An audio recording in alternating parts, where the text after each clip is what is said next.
Hello again everybody, Sebastian here with another Watch Our Realms video. In this one I'm going to be discussing the camp. So here, in this one right here, what you see on the screen is actually that I'm on the test server and they haven't updated it yet. So this kind of gives me a little bit of an opportunity to kind of, for those of you that are not familiar with the content, just to give you a little bit of an idea of what it was and what it is now, just to at least emphasize that the developers did listen to us here in the Forerunner server, and we told them this was a little bit too clunky, the resources management was a little bit too tedious, so they really did go ahead and they simplified it.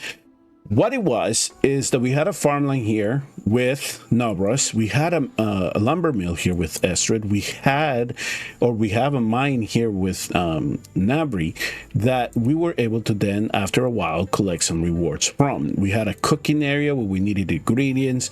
Those ingredients sometimes then come from the harbor, so we would send a ship out, and then we would get the reagents that we wanted.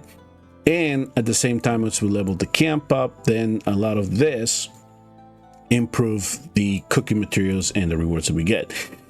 But the idea behind all this came down to the trading hall, because here in the trading hall there would be offers and they would be labeled silver, green, blue, and gold. And of course gold was the better one because there could be crystals in there involved as well. But if you then got the ingredients and you got the wood necessary, you could then trade that in for little resources like this here, where you see energy and legendary crystal dust. There would be epic crystal dust as well. There would be shards for legendary crystals, for just summoning crystals, etc., etc., etc.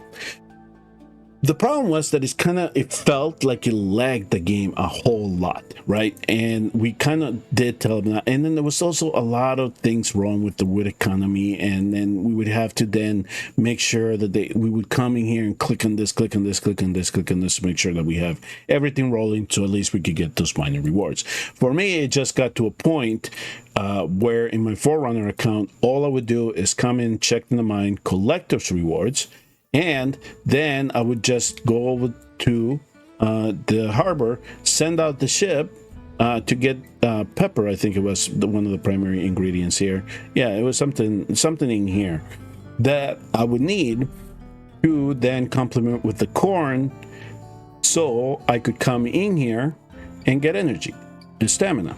This dish right here. So I would just cook it, and that would be it. I would not look at the trading hall. I would just did not want to focus on that.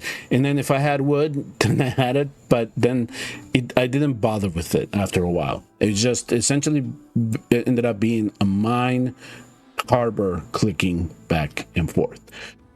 All right, so now let me go here to my Forerunner server, which is different than the test server. And for those of you watching, the Forerunner server is essentially the server that opened up the game. They put all those beta players in there and they kept us in here. The only thing that I can tell you from being in the Forerunner server is that here we get to see content sometimes beforehand, before it rolls out into global. So for example, Samra. We had Samra for a month before it rolled out into global. So we got to toy around with him. We got to toy around to try to figure out bugs and then reported those. But the camp was one of the sticking points. And I am glad that they kind of held up a little bit to make sure that they didn't cause too much trouble in the global server. So what you can see now here is that they remove the lumber mill. So Estra is gone, and they removed the farmland. So Naas is gone. And if you listen to what's going on in the most recent episode with Fastidious, you're gonna find out from Arturos that there was, even earlier on in the version of the camp, the Naas was in here. So this is the second time that he has been evicted. But now let me show you how things are being simplified here. So I just collected my rewards here in the mine, but they actually extended this now to 12 hours. So we don't have to be in 8-hour cycles anymore, because that's what it was, the resources. So if you didn't log in for a long time, you're kind of missing out on rewards a little bit. But I guess now that at 12 hours, if you do play the game religiously, you're most likely going to be logging in within those 12 hours. But you can see that as you level the mine, you're going to get more rewards out of it. So earlier on is mostly going to be insignias, experience potions, and some stamina. It looks as that once you get to level 6, but the major one is going to be at here at 10, where they're adding multi battles and metro and arena permits, which are the big thing now that they're emphasizing more than anything else right now. It certainly does appear that way. The cooking has been simplified. Now we only have 6 recipes to begin with.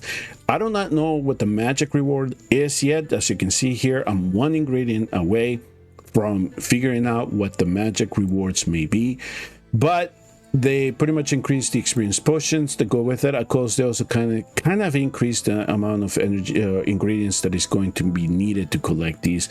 But we could get 60 stamina as long as we keep sending the ship out in the harbor and get some of this.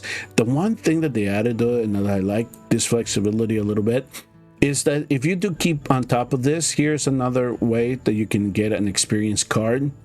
So you can level and get some experience if you need it, or gold for those of you that are in the early mid-late game and don't have a whole lot of gold, and you do need to farm that resource rate. So that's kind of what you can look like. I also like the fact that we have another way to get auto battles here, especially if you're not a spender. And in my Forerunner account, I'm not a spender, so I do look for this as wherever I can get it.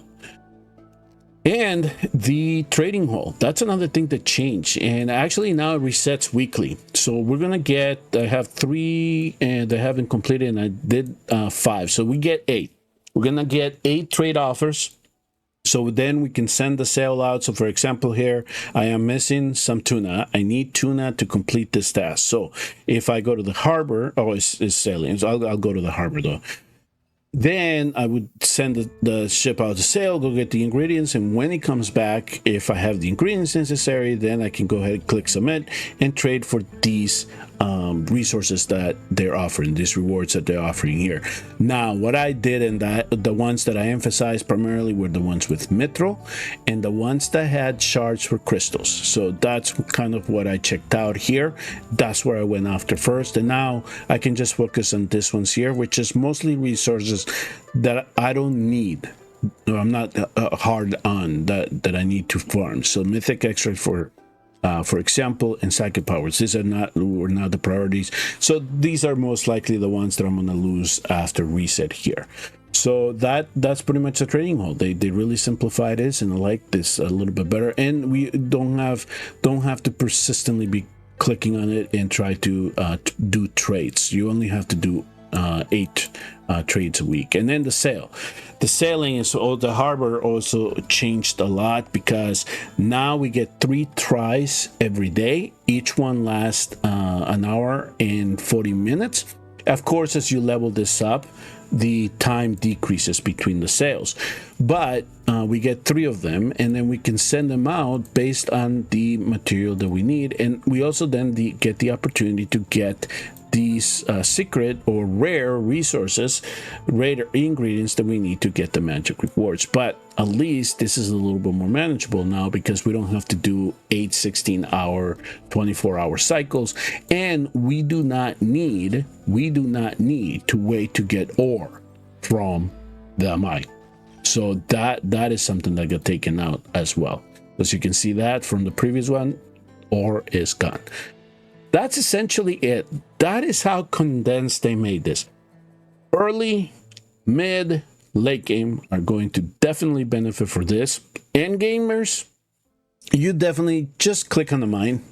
This is all passive resources that you can collect. It won't hurt you in the long run. If you want to avoid this, you can. I mean, that's essentially it. But what we're more curious about right now is what exactly the magic rewards or the mystery rewards are. So we are doing it, or at least I'm doing it, because I'm curious to find out what these are. So that's essentially a rundown of what the new camp looks like here in the Forerunner server. And most likely, given the very condensed revision that they did here, this is most likely what's going to roll out in global when they are ready to release that patch. Thank you all very much for tuning in and watching. Please do remember to hit like and subscribe, especially if you want to see more Forerunner stuff in the future. And I will see you all in the next video. Kill the soul, reanimate the body. There's so are mine to take.